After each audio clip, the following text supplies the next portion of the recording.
Hey, what's up, everybody? Welcome to another episode of FAQOV with your host, Phil Freeman, where I answer all of your questions having to do with singing and speaking and using your voice in a happy and healthy way. And today's question comes from Kyle. Very, very well thought out questions about breathing and how he should use his body in the most efficient way to get the best out of the breath he brings in. So I'm going to do an abridged version of your questions, sir, if that is okay, just for the sake of time and digestion of everyone else. So here it goes. Essentially, what you had asked is if it is normal to tense or brace yourself in your abdominal muscles when you are singing out.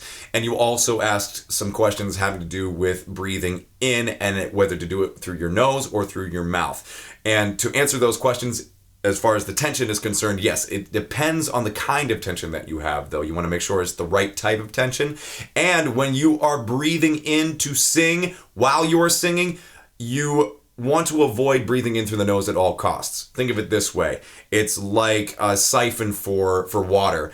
If you're thirsty, do you want a trickle or do you want a whole, to be able to chug the water? So if you need air, you want to use the biggest apparatus that you have. And the biggest apparatus that you have is your mouth. Don't use your nose. You can use your nose while you're doing relaxation exercises, but while you're singing, breathe in through your mouth. It's the biggest hole to breathe in air. So now moving on to breathing in, inhaling in a proper way, and the proper type of bracing, and some ideas to help you brace in the correct way and inhale in the correct way as well. So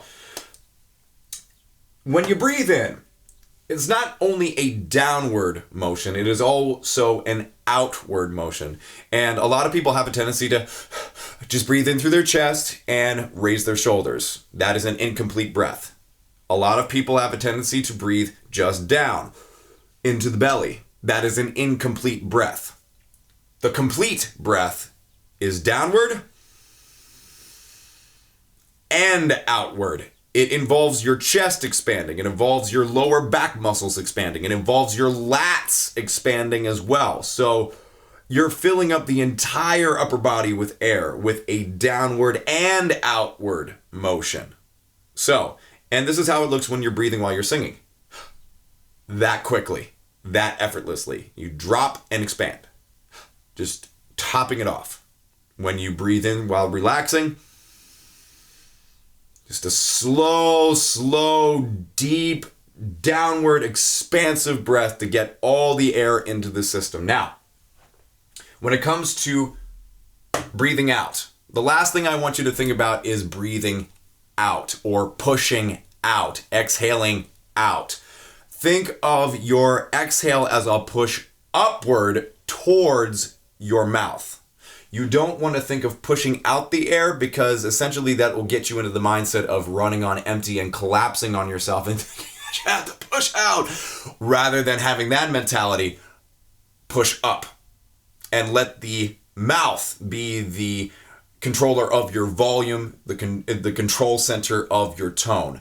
Let the source come from down here and bring in, embrace the air in such a way that there's a firm hug right around here. It should never be a set like you're like making a muscle or, constricting your veins in any way. You're not posing, you're belly dancing. Think of it like a belly dance, that's what I actually have written down here. So it's one thing that I would actually suggest doing to get used to the motion of what you would do, especially when you're hitting a high note. Whoa! Is the same feeling that you get when you suck in your stomach. Like say that you're trying to get out of the way of somebody and you're trying to squeeze past them. That's the same feeling that you should get when you're going up for a high note, when you're using your air to go up to that area that you want to be in your voice. So belly dancer mentality, not a constipation mentality. So, and obviously we went over the full expansion of the diaphragm, the lats, the back. It's an entire body motion. So, and just to top it off, to give you a tip on how to create more air in your system so that way you're not running out of air. Rather than, and I noticed this with a lot of my students, especially initially speaking, and with people in general, They have a tendency to exhale after their phrases, like that. Or after they sing a note, la la la la la. You might as well punch a hole in your gas tank and let the gas leak out onto the roadway. You want to get used to breathing in and holding, because then you have a lot less of a tendency to waste air, to exhale more than you need to. Get used to breathing in, holding, and then speaking, because when you speak, when you sing, you are exhaling. It just doesn't feel that way, but you are. So don't exhale more than you need to.